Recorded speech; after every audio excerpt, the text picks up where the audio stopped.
Varicose veins కి సరైన చికిత్స కోసం సంప్రదించండి ఎవిస్ హాస్పిటల్. భార్యాభర్తలాగానే ఉన్నారా? భార్యాభర్తలానే ఉన్నాము. అంటే భార్యాభర్తలా ఉండడం అంటే శారీరక సంబంధం ఉందా లేదా? నిజమే మేడం. తను వాష్రూమ్ అట్లా వెళ్తే నేను చెక్ చేసుకున్నాను. ఓకే, చెక్ చేసుకుంటే తన దాంట్లో వాళ్ళ భార్య పిల్లల ఫోటోలు కనిపించింది. భార్య స్థానం నాకు ఇస్తామనేసి కదా నేను వెయిట్ చేస్తున్నాను. అంతే కదా. లాస్ట్కి ఇట్లా చేసినావు అనేసి అంటే నేను ఎట్లా ఇది చేయాలి అని కొంచెం గట్టిగా అడిగినాను, ఏడ్చినాను. ఆయన మోసం మీకు ఇష్టమా? ఆయన అలా మోసం చేసే మనస్తత్వాలంటే మీకు ఇష్టమా? 3 ఏళ్ల తర్వాత ఆయనకు పెళ్ళై 2 పిల్లలు ఉన్నారన్న విషయం 3 ఏళ్ల తర్వాత తెలిసింది. మరి ఈ 1 ఇయర్లో మీరు చేసిన రీసెర్చ్ ఏంటి? ఏం అర్థం చేసుకున్నారు అతన్ని? మీ తెలివితేటలేంటి? ఆ స్టడీ చేయడానికి అతనితోనే కలిసి జీవిస్తావు, ప్లస్ అతనితోని ఫిజికల్ రిలేషన్షిప్, శారీరక సంబంధం పెట్టుకుంటావు. దాన్ని నేను అక్రమ సంబంధం అని అంటాను. మీతో పాటు కలిసి ఒక 3 ఏళ్ల నుంచి ఉంటున్న ఒక అమ్మాయి మా దగ్గర ఉంది స్టూడియోలో. పేరేంటి మేడం? ఓ, ఎంతమంది అమ్మాయిలతో కలిసి ఉంటున్నారు మీరు?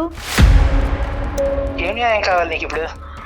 నేను అడుగుతున్నాను కదా నన్ను పెళ్లి చేసుకోమని. చెప్పాను కదా చేసుకోనని. మరి రేపటి రోజున ఇంకొక అమ్మాయి వస్తుంది, ఆ అమ్మాయితో కూడా మూవ్ అవుతారా ఇట్లానే? ఇంకో అమ్మాయి గురించి మీకు ఎందుకు మేడం? ఈ అమ్మాయి మీ దగ్గరికి వచ్చింది, ఈ అమ్మాయి గురించి మాట్లాడండి మేడం. మీ పెళ్ళి అనే పరిధిని దాటి వేరే ఆడపిల్లల జీవితాలతో ఆడుకుంటే అది వ్యక్తిగతం కాదు, అది సామాజిక సమస్య అవుతుంది. ఇంత విన్నాక కూడా నీకు ఏం మాట్లాడాలో కూడా నాకు అర్థం కావట్లేదు. నీకు భార్య స్థానం ఇవ్వను, నువ్వు రా అని అంటున్నాడు. అయినా కూడా నీకు కృష్ణనే కావాలా? ఇంకా కూడా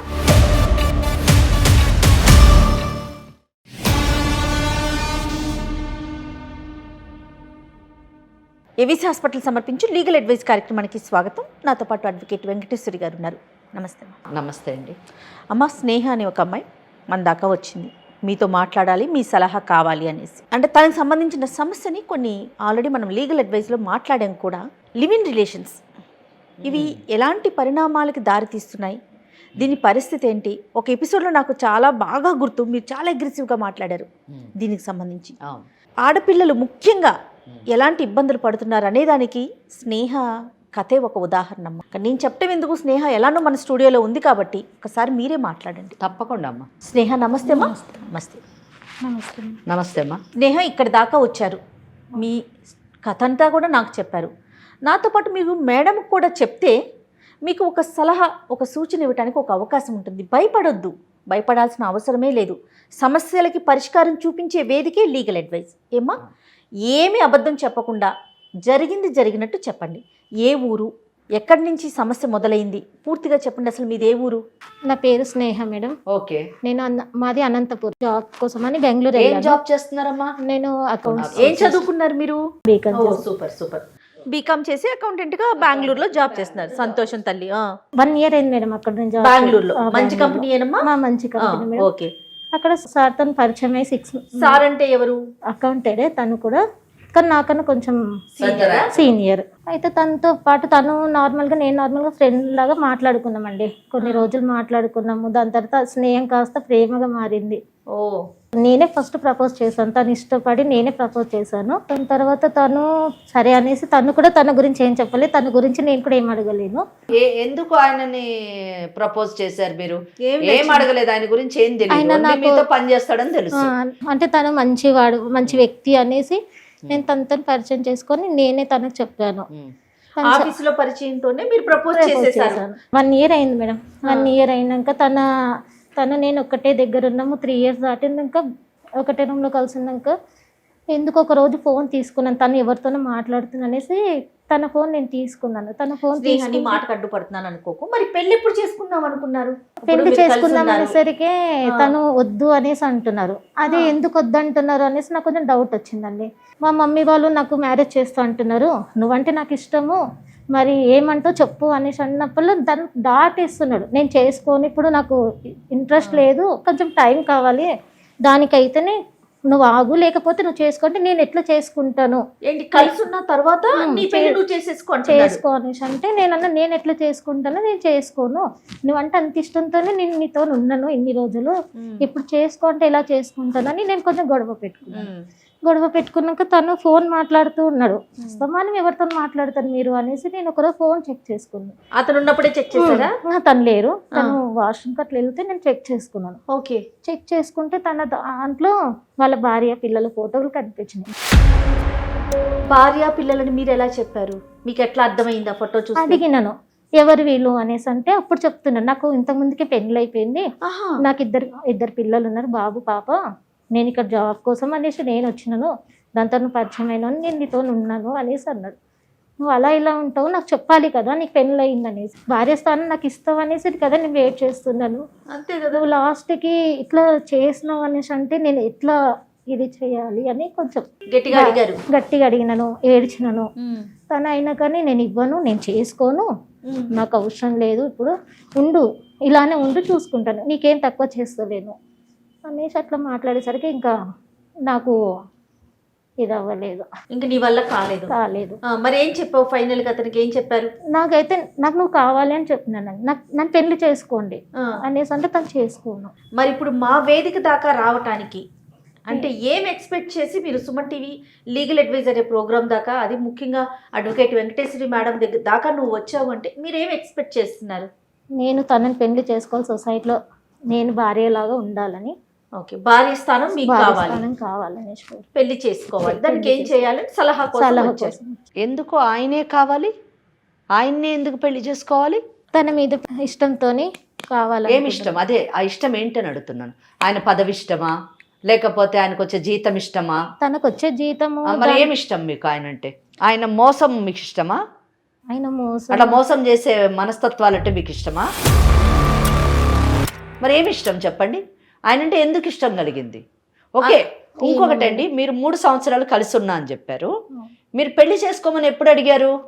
నేను 1 ఇయర్ తర్వాత 1 ఇయర్ మటుకు మీరు అడగలేను. అంటే 1 ఇయర్ మటుకు కూడా మీరు ఇష్టంతోనే అతనితో కలిసి ఉన్నారు. అంటే అతనికి ఒక ఇమేజ్ ఇచ్చారు, మెసేజ్ ఇచ్చారు, ఏమని? మన ఇద్దరం ఇట్లా కలిసి ఉండొచ్చు అని ఇచ్చారు, అంతేనా? కలిసి ఉండడం అంటే ఇద్దరు శారీరకంగా కలిసారా? ఇప్పుడు ఒకే ఇంట్లో ఉండి మేమిద్దరం శారీరకంగా కలుసుకోలేదు అంటే, మేమిద్దరం 3 ఏళ్ళు ఫ్రెండ్స్ లాగా ఉన్నాము, పెళ్లి చేసుకోవాలనే ఉద్దేశం నాకు 1 ఇయర్ తర్వాత కలిగింది అని, ఇవన్నీ కూడా అదే నమ్మశక్యంగా ఉందా అమ్మా? చెప్పండి, మీకు అనిపిస్తుందా? మీకు ఎవరైనా ఇలా చెప్తే నమ్ముతారా? నమ్మరు కదా. చాలా విచిత్రం. చెప్పండి స్నేహ, మీరు దాచొద్దు, ఏం జరిగినా నిజం చెప్పండి. ఫిజికల్ రిలేషన్షిప్ ఉందా లేదా చెప్పండి. 3 ఏళ్ళు కలిసి ఉన్నారు, 1 ఇయర్ మటుకు మీరు ఎందుకు ఈ పెళ్ళి అనే కాన్సెప్ట్ని ఆయన ముందు పెట్టలేదు అని అడుగుతున్నాను నేను. లేదా మీరు స్నేహం చేయగానే ఇమీడియట్గా నేను నీతోని పెళ్లి చేసుకుంటేనే కలిసి ఉంటాను అని ఎందుకు చెప్పలేదు? అంటే మీకు కూడా 1 ఇయర్ మటుకు టెస్ట్ చేశారా అతన్ని? టైం తీసుకున్నాను, నేను చేసుకుంటాను అనేసి చెప్పాను మేడం, కానీ తన్ని ఇంకా దాటుకుంటూ వెళ్ళిపోయారు. కాదండి, 1 ఇయర్లో ఏం అర్థం చేసుకున్నారు ఆయనని? నాకు అర్థం కాలే. ఏం అర్థం చేసుకున్నారు? 3 ఏళ్ల తర్వాత ఆయనకు పెళ్ళి 2 పిల్లలు ఉన్నారన్న విషయాన్ని 3 ఏళ్ల తర్వాత తెలిసింది. మరి ఈ 1 ఇయర్లో మీరు చేసిన రీసెర్చ్ ఏంటి? ఏం అర్థం చేసుకున్నారు అతన్ని? మీ తెలివితేటలేంటి? తను బాగా చూసుకున్నారండి, నిన్ను ప్రేమగా చూసుకున్నాడు, నాకు ఏది కావాలన్నా చేసి పెట్టిండు, నాకు ఇది లేదు అన్న లోటు కూడా తీర్చుకుంటూ. అతను చేసేది ఏంటి తల్లి? పిచ్చిదానా, నువ్వు ఉద్యోగం చేసావు కదా, అంతే కదా, నీకు డబ్బులు వచ్చినాయి కదా. అమ్మ, బెంగళూరులోని ఉద్యోగం చేయడానికి మీ పేరెంట్స్ నిన్ను పంపించారు. అవును మేడం. అంటే నీకు పంపించినప్పుడు నువ్వు ఆయనతో కలవక ముందు ఒక రూమ్ తీసుకున్నావో, ఒక అపార్ట్మెంట్ తీసుకున్నావో, ఏదో ఒకటి తీసుకొని అందులో ఉన్నావు, నువ్వు సంపాదించుకుంటున్నావు, ఆ సంపాదనతో నువ్వు బ్రతుకుతున్నావు. ఈయనతో పరిచయం అయిన తర్వాత ఈయనతో మూవ్ అయ్యావు నువ్వు. మళ్ళీ అతను నిన్ను చూసేది ఏముంది? సరే చూసుకున్నాడు, ఓకే. పెళ్లి ప్రస్తావన ఎందుకు తీసుకురాలేదు నువ్వు సంవత్సరం వరకు కూడా? అంటే నేను ఫస్ట్ అడిగినాను, ఫస్ట్ మ్యారేజ్ చేసుకుందామంటే వద్దు అని టైం తీసుకున్నాను. సరే ఒకటే రూమ్. అప్పుడు వద్దు అన్నాడే తప్ప నాకు పెళ్ళయిందని చెప్పలేదు. నేను ఫొటోస్ చూసే వరకు తనకు పెళ్ళయిందన్న మాట కూడా నాకు చెప్పాను. నిలదీసావా? పోనీ నిలదీసినాను. అంటే నాకు నువ్వు అంటే ఇష్టం ఉంది, అందుకని నీతో మూవ్ అయినా. 3 ఏళ్ళు మీరు కలిసి ఉన్నారు కదా, ఇద్దరికి శారీరక సంబంధం ఉందా లేదా అని నిజం చెప్పు. నువ్వు భార్యాభర్త లాగానే ఉన్నారా? భార్యాభర్తలానే ఉన్నాము. అంటే భార్యాభర్తలా ఉండడం అంటే శారీరక సంబంధం ఉందా లేదా? నిజమే మేడం, నిజమే, రైట్. ఎందుకంటే జయ మేడం ఎందుకు ఇన్నిసార్లు నేను ఇన్సిస్ట్ చేశానంటే, ఇద్దరు స్నేహితుల్లాగా ఒక రూమ్లో ఉన్నాము అంటే అంత అవసరం ఏమొచ్చిందండి? ఎవరి రూమ్లో వాళ్ళు ఉండొచ్చు, అంతే స్నేహితుల్లాగా ఉండొచ్చు. అంతగానో ఆమె ఇన్సిస్ట్ చేస్తుందంటే ఎందుకు ఇన్సిస్ట్ చేస్తుంది? వాళ్ళ ఇంటోళ్ళు వేరే సంబంధం చూస్తారని అంటున్నారు, ఎందుకు వేరే వాళ్ళని ఆమె చేసుకోని అంటుంది? ఎందుకు ఈయననే కావాలని ఎందుకు అంటుంది? ఇవన్నీ కూడా క్లారిఫికేషన్ కావాలి మనకి. అవునమ్మా, అందుకని నేను అడిగాను. కరెక్టేనమ్మా, కరెక్ట్. అంతే తప్ప నిన్ను ఏదో బాధించాలని కాదమ్మా. మేడం అడ్వకేట్ కాబట్టి పాయింట్స్ తెలియాలి కదా. సరే, ఇప్పుడు ఫైనల్గా ఏమంటావు? రిలేషన్ ఉంది కాబట్టి నిన్ను పెళ్లి చేసుకోమంటావు. మరి అతనికి పెళ్ళి అయింది, భార్య ఉంది, పిల్లలు ఉన్నారు, అయినా కూడా అతన్ని పెళ్లి చేసుకోవాలని అడుగుతున్నావా నువ్వు? అవును మేడం. అసలు అంటే నువ్వు ఆలోచించుకున్నావా తల్లి? నీ భవిష్యత్తు ఏంటి, నీ స్థానం ఏంటి? అదేం లేదు మేడం, తను కావాలి. ఎలా ఉన్నారమ్మా ఆడపిల్లలు? తను మరి నాకేం అర్థం కావట్లేదు ఏం మాట్లాడాలని. ఒక భార్య పిల్లలు ఉన్నా సరే నాతో ఉన్నాడు కాబట్టి నాకు అతనే కావాలి, అది భార్య స్థానమే కావాలంటే అది ఎలా సాధ్యమమ్మా? అంటే ఈ కేసులో నేను కూడా కొంచెము స్టార్టింగ్ నుంచి తన అమాయకురాలో తెలివైన అమ్మాయో నాకు ఈ కేసు నేను కూడా బ్లాంక్ అయ్యాను. ఎందుకు అయ్యానంటే, సాధారణంగా మనకు భార్య స్థానంలో ఉన్న అమ్మాయి వచ్చి నా భర్త ఇలాగా వేరే అమ్మాయితో అక్రమ సంబంధం పెట్టుకున్నాడు, నా ఒక్క స్థానము నా పరిస్థితి ఏంటి మేడం, నా స్థానాన్ని నాకు తిరిగి ఇప్పించండి అని అడుగుతారు.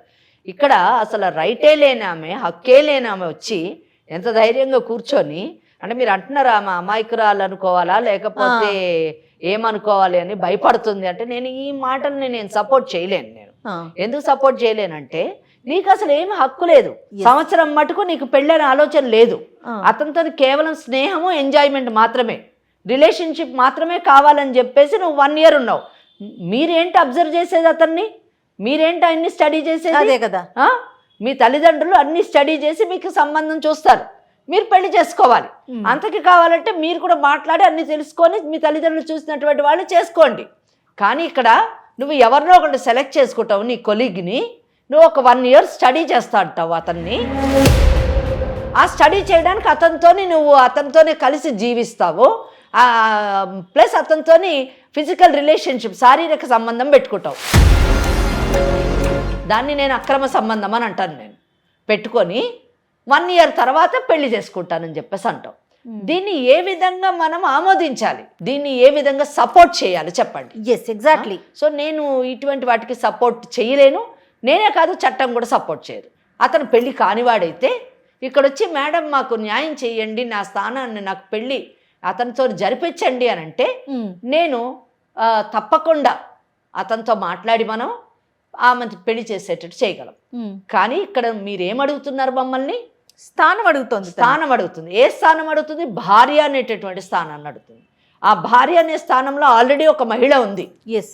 ఆ మహిళని పక్కకు తప్పించి మిమ్మల్ని ఆ స్థానంలో కూర్చోపెట్టాలంటే ఇంకొక మహిళ, గౌరవప్రదమైనటువంటి మహిళ, సమాజం ఆమోదించినటువంటి భార్య స్థానంలో ఉన్న మహిళని, అన్ని హక్కులు కలిగినటువంటి మహిళని పక్కకు జరిపి, ఏ హక్కు లేనటువంటి దాన్ని, ఏ మర్యాద లేకుండా, ఏ సమాజపు కట్టుబాట్లకు లోను మీరు గౌరవించకుండా, చట్టం అంటూ ఒకటి ఉందన్న దాన్ని కూడా గుర్తించకుండా, హక్కు లేకుండా నాకు ఆ స్థానం కావాలని అడిగితే ఏ విధంగా మనం ఆమోదించాలి, ఏ విధంగా మనం ఈ సమస్యను పరిష్కరించాలి? అవునమ్మా, దీనికి న్యాయం చేయడం కాదు, ఆమెకు అన్యాయం చేయడం అవుతుంది. ఎస్. ఇద్దరు మహిళలతో ఆడుకోవడమే కాదు, అక్కడ పిల్లలకు కూడా అన్యాయం చేస్తున్నాడు, భావితరాలకు కూడా అతను అన్యాయం చేస్తున్నాడు, అంత మోసగాడు. అవును. అటువంటి వాడిని ఈ అమ్మాయి 1 సంవత్సరం అంట స్టడీ చేసిందంట.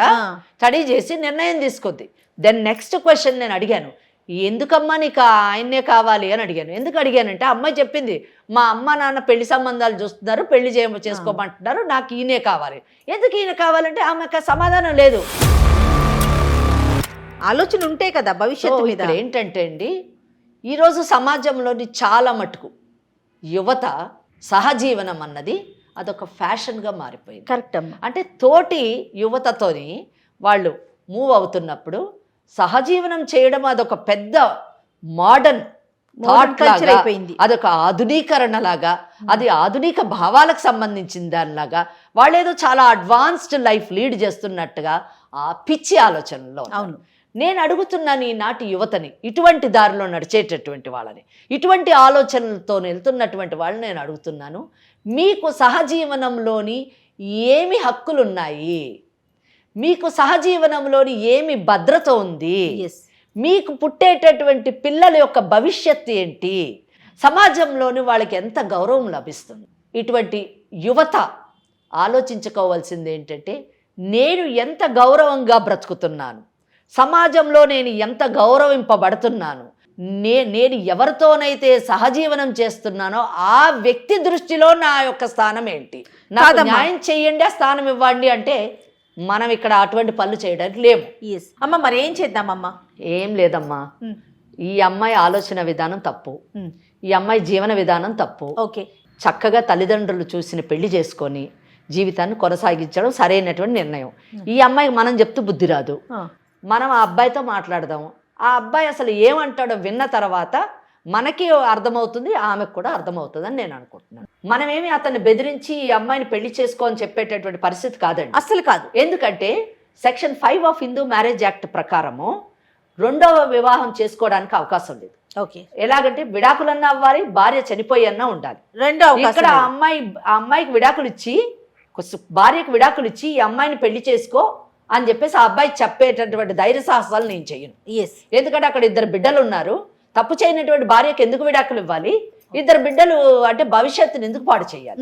ఒకవేళ అతను చేసుకుంటే భారతీయ న్యాయ సంహిత ప్రకారము సెక్షన్ 82(1) ప్రకారం 7 సంవత్సరాలు జైల్లోకి వెళ్తాడు. సో ఇవన్నీ అతనికి తెలియచేద్దామంటారా? తెలియజేయాలి. ఒకటి, ఇంకోటి ఏంటంటే అతను భవిష్యత్తులో ఇటువంటి తప్పు చేయకుండా ఉండాలంటే తెలియజేయాలి. కరెక్ట్. ఒకటి. రెండోది, అతను ఏం చెప్తాడో విందాం. లేదు నేను ఆ భార్యను విడాకులు ఇచ్చి ఈమెను చేసుకుంటాను అని అంటే అతను ప్రేమన్నట్టు. లేదు నా భార్యను నేను విడిచిపెట్టను అన్నాడంటే ఈమెకు బుద్ధి రావాలి. ఈమె పరిస్థితి ఏంటి? కాదమ్మా, అతనికి కాల్ చేయి. మరి అతని పేరేంటి? కృష్ణ. బా, పేరుకు తగినట్టే ఉన్నాడు. ఏంటి వీళ్ళు ఇట్లా అనేస్తున్నారు, బిక్క చూపులు చూస్తా ఉన్నావు. ఒకసారి కాల్ చేస్తావా, మాట్లాడదామా? అమ్మా, తను మాట్లాడటానికి ఇబ్బంది పడతా ఉంది. నేనే ఒకసారి కాల్ చేస్తాను, తప్పకుండా ఒకసారి మాట్లాడతాను, వినండి మీరు కూడాను.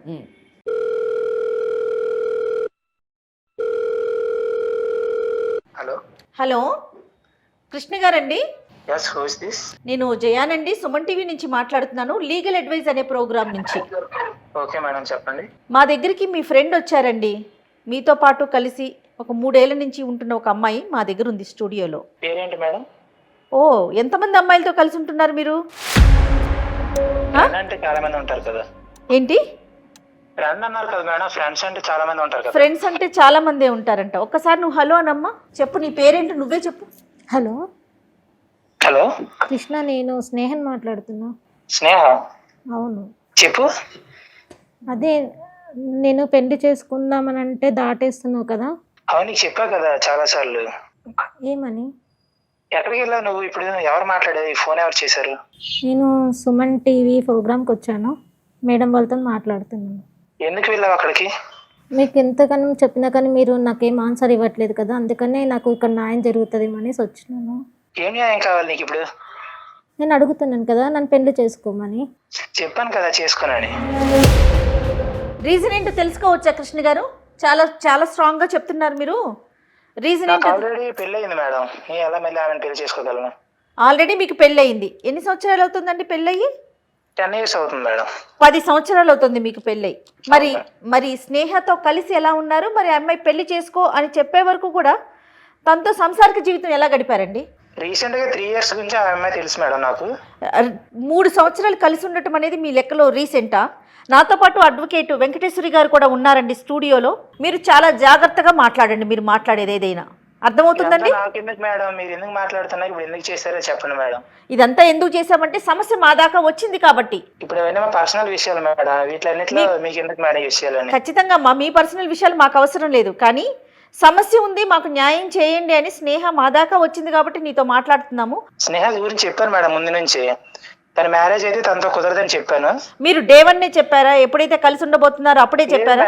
స్టార్టింగ్ లో తెలియదు కదా మేడం, ప్రొసీడ్ అవుతామని తెలియదు కదా మేడం.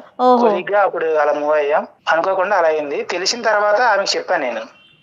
మూవ్ అయ్యే వరకు మీకు తెలీదు, మూవ్ అయిపోయాక అనుకోకుండా తెలుస్తుంది. ఆ అనుకోకుండా తెలిసినప్పుడు అప్పుడు చెప్తారు మీకు పెళ్లి అయిపోయింది ఆల్రెడీ, నేను పెళ్లి చేసుకోనని. మరి రేపటి రోజున ఇంకొక అమ్మాయి వస్తుంది, ఆ అమ్మాయితో కూడా మూవ్ అవుతారా ఇట్లానే? ఇంకా అమ్మాయి గురించి మీకు ఎందుకు మేడం? ఈ అమ్మాయి మీ దగ్గరికి వచ్చింది, ఈ అమ్మాయి గురించి మాట్లాడండి మేడం. ఇంకొక అమ్మాయి గురించి మేము మాట్లాడటానికి లేదు. అవును మేడం. అంటే మనం సమాజంలో ఉన్నామమ్మా, మనుషుల మధ్యనే ఉంటున్నామా, అడవిలో బతుకుతున్నామా? Of course madam. సమాజము, చట్టము, మనుషులు, మంచి చెడు ఇలాంటివి లేవా మనకి? ఏం మాట్లాడుతున్నారు మీరు? మీకెందుకు అనుకుంటా? మాకు అవసరం, మా దాకా వచ్చింది కాబట్టి మేము వచ్చామా మీ దగ్గరికి. ఆ అమ్మాయి పెళ్లి చేసుకోమంటోంది, మరి పెళ్లి చేసుకుంటారా? నేను చేసుకోను మేడం. వింటున్నావా? పెళ్లి చేసుకోండి అని చెప్పి ప్రోత్సహించడానికి మేము కాల్ చేయలా. భవిష్యత్తులో ఇలాంటి ఎదవ పనులు చేయకుండా ఉండాలి, ఇలాంటివి చేస్తే నీకు ఎలాంటి శిక్షలు పడతాయో మేడం ద్వారా చెప్పించడానికే కాల్ చేశాను. నాకు ఎందుకు మేడం శిక్ష? నేను ప్రపోజ్ చేయలేదు, ఏం చేయలేదు కదా మేడం. మరి కలిసి ఉన్నారు కదా, ఒక భార్య ఉండగా, భార్య, 2 పిల్లలు, 10 సంవత్సరాలు అవుతోంది మీకు పెళ్ళై. అమ్మాయి జీవితం నేనేం కావాలని నాశనం చేయలేదు కదా మేడం. అమ్మాయి వచ్చింది నా జీవితంలోకి, నాకు ఇష్టంగా అనిపించింది, ఆ టైంలో మేము మూవ్ అయ్యాం మేడం. మేడంతో మాట్లాడండి ఒకసారి, మేడంకి ఇవ్వమ్మా. స్నేహ అన్న అమ్మాయి పెళ్ళి మీరు చేసుకోకపోయినా పర్వాలేదు, మీతోనే కలిసి ఉంటాను అని అంటుంది. దానికి మీరు అంగీకరిస్తున్నారా? అలా అయితే ఓకే మేడం. అలాగైతే ఓకే, రైట్. నాకు కూడా చెప్పే ఈ విషయం నేను. ఓకే సరే, ప్రాబ్లం ఏం లేదు, కానీ మ్యారేజ్ అయితే నేను చేసుకోను. ఓకే సరే, ఖచ్చితంగా ఖచ్చితంగా పెళ్లి చేసుకోరు, ఎందుకంటే మీ భార్య పిల్లలు ఉన్నారు కాబట్టి. పిల్లలు ఉన్నారు. ఓకే, వాళ్ళకి ఆ అమ్మాయికి మీరు విడాకులు ఇచ్చే అవకాశం ఉందా అండి? భార్యకి విడాకులు ఇవ్వరు, సిచ్యుయేషన్ లేదు. సరే, కనీసం మీ భార్యకి ఈ స్నేహతోని నాకు సంబంధం ఉంది, నేను ఈమెతోని బెంగళూరులో ఉంటాను, మీ భార్య ఎక్కడ ఉంటారండి? చెప్పండి మేడం, మా పర్సనల్స్ అన్ని. కాదు, ఏరియా ఎక్కడ? ఆంధ్రప్రదేశ్లో ఉంటారా, తెలంగాణలో ఉంటారా, ఎక్కడ ఉంటారు? హైదరాబాద్లో. ఓకే, మీ భార్యతోని నువ్వు హైదరాబాద్లో ఉండు, నేను ఈ స్నేహ అన్న అమ్మాయితోని బెంగళూరులో ఉంటానన్న విషయం చెప్తారా అండి? చెప్పారా? చెప్పండి మేడం, నేను చెప్తాను మేడం మా భార్యకి. పెళ్ళైన విషయాన్ని మీరు చెప్పారా అండి, ఆ అమ్మాయి తెలుసుకుందా? అమ్మాయి నాకు అడిగింది ఒక రోజు, మొబైల్ చూసినప్పుడు ఫొటోస్ చూసింది, అడిగినప్పుడే చెప్పాను నేను. అది ఎంత కాలానికి, అంటే మీరు కలిసి ఉండడం మొదలెట్టిన తర్వాత ఎంత కాలానికి చెప్పింది? 1 year తర్వాత తెలిసింది. అంటే మీరు ముందు చెప్పలేదు, స్నేహం పరిచయం అయినప్పుడు నాకు పెళ్ళయింది, 2 పిల్లలు ఉన్నారని మీరు చెప్పలేదు? రాలేదు. ఓకే.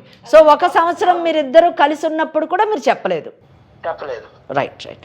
సరే కృష్ణ, ఇప్పుడు నేను ఏమి మాట్లాడను మీతోని, కానీ ఒక్క విషయం మాత్రం మీకు చెప్తున్నాను.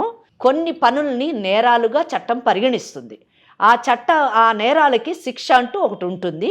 అది మీకు నచ్చినా నచ్చకపోయినా కూడా అది జరిగిపోతూనే ఉంటుంది. నేను మీకు ఎందుకు చెప్తున్నా, వినండి బాబు, వినండి. నేను మిమ్మల్ని ఏం అనట్లేదు. మీ భార్యకు విడాకులనిచ్చి ఈ అమ్మాయిని పెళ్లి చేసుకోండి అని నేను చెప్పను.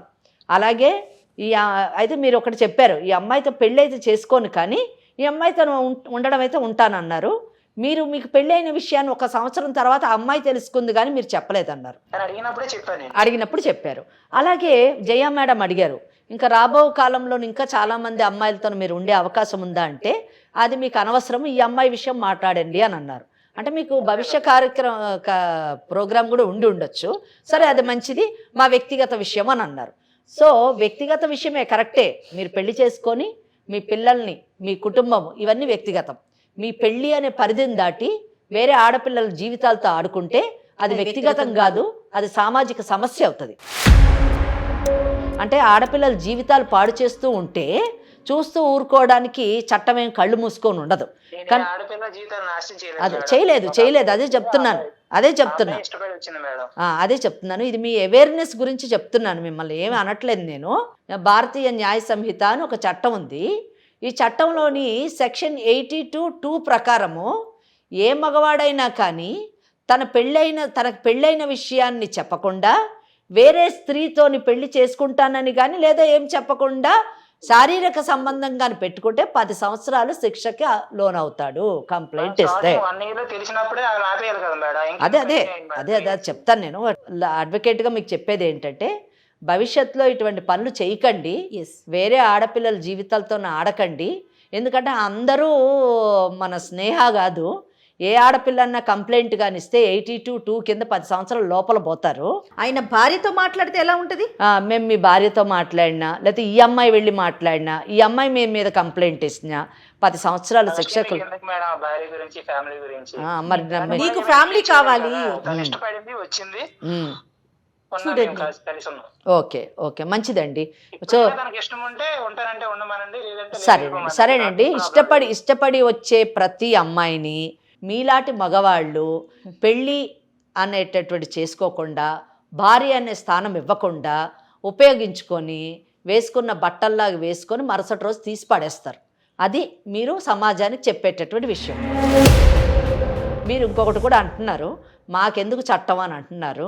మాకెందుకు ఇటువంటి అనండి, ఆమెకి ఇష్టమైంది వచ్చింది, ఏం చేసుకుంటుందో అది చేసుకోండి, మా భార్య మా పిల్లల గురించి మాట్లాడొద్దు అంటున్నారు. అంటే మీ భార్య ఒక ఆడపిల్ల, ఒక మంచి గౌరవప్రదమైనటువంటి మహిళ, మీకు ఒక కుటుంబం ఉంది, మీకు పిల్లలు ఉన్నారు.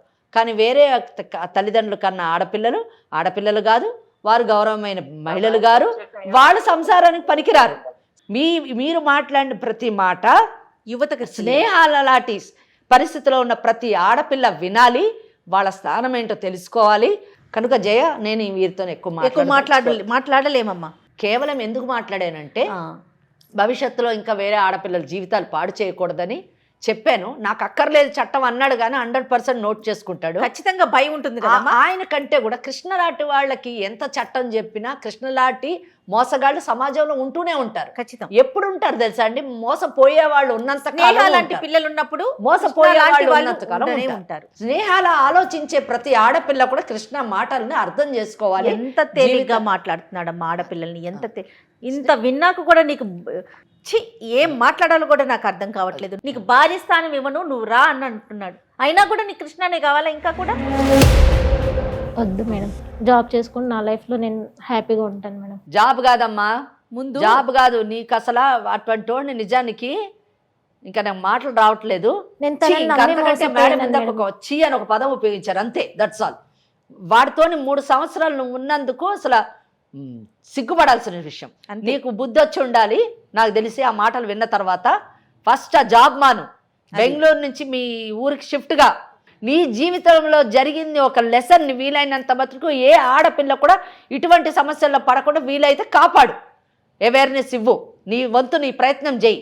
సరేనా? ఓకే, ధైర్యంగా ఉండాలమ్మా. అమ్మ మరి ఏం చేద్దాం? ఏం చేస్తాం జయ? ఒక్కటే ఇందులో ఇటువంటి సమస్యలకి పరిష్కారం 2 విషయాలు. ఒకటి, ఆడపిల్లలు అప్రమత్తంగా ఉండాలి, తమ భవిష్యత్తును తామే తీర్చిదిద్దుకోవాలి. ఆ భవిష్యత్తును తీర్చిదిద్దుకోవడంలోని అందంగా తీర్చిదిద్దుకోవడమే కాదు, సమాజం ఆమోదించేటట్టుగా కూడా కరెక్ట్. ఆ భవిష్యత్తుకు ఒక భద్రత ఉండాలి. రెండోది, ఒకవేళ తెలుసో తెలియకో చూడండి, స్నేహాలాగా అమాయకంగా ఒకవేళ ఇటువంటి రొచ్చులో పడ్డా కానీ తిరిగి దాంట్లోంచి బయటకు వచ్చి భవిష్యత్తులోని ముందుకు సాగాలి. అవసరమైతే ఒకవేళ నిజంగా బుద్ధి చెప్పాలి అని అనుకుంటే సెక్షన్ 82(2) ప్రకారము మరి కేసు కంప్లైంట్ వెయ్యాలి, వాడికి శిక్ష పడేటట్టు చూడాలి. లేదు వద్దంటారా, పెళ్లి చేసుకొని ముందుకు కొనసాగండి. ఇది నేను చెప్పదలుచుకున్నాను. తప్పకుండా అమ్మా. అయితే నాకు స్నేహతో మాట్లాడినాక ఏమనిపించిందంటే, మీరు ఏదైనా అవకాశం ఇస్తే ఒక 2-3 సార్లు మీతో కూర్చొని మీ కౌన్సిలింగ్ కనుక తను ఫాలో అయితే వినగలిగితే, మీరు ఆ టైం కేటాయించగలిగితే తన జీవితానికి ఒక అర్థం ఉంటుందేమో అనిపిస్తుంది. తప్పకుండా అండి. ఇంకొకటిని కూడా చెప్పాలనుకుంటున్నాను జయ గారు. ఇటువంటి కార్యక్రమాల్లో మేమేదో కుటుంబాలని విడదీయాలనో లేకపోతే ఆడవాళ్ళకి విపరీతమైనటువంటి చట్టపరమైనటువంటి అవగాహన ఇచ్చేసి మగవాళ్ళకి అన్యాయం చేయాలన్నదో మా ఉద్దేశం కాదు. చట్టం పైన అవగాహన కలిగించడము అంటే ఆడవాళ్ళ హక్కుల్ని ఎంత పరిరక్షిస్తున్నామో మగవాళ్ళని అంత జాగ్రత్త కూడా పరుస్తున్నాము అన్న విషయాన్ని మర్చిపోకూడదు. చట్టం అంటే ఆడ మగ లేదు కదా. మీరు నేరం చేసినప్పుడు ఎటువంటి శిక్షలు పడతాయి కనుక నేరానికి ఎంత దూరంలో ఉండాలి మీకు అనే అవగాహన మీకు కల్పించడానికి ప్రయత్నిస్తాం. ఖచ్చితంగా. మేడం గారి నెంబర్ నీకు ఇస్తాను, అలా అసిస్టెంట్ నెంబరు. మేడం టైం తీసుకుని ఒక 2-3 సార్లు మేడంతో నువ్వు కూర్చొని మాట్లాడు, సరేనా? సరే, ఓకే, రైట్ అమ్మా, థ్యాంక్ యూ, నమస్తే.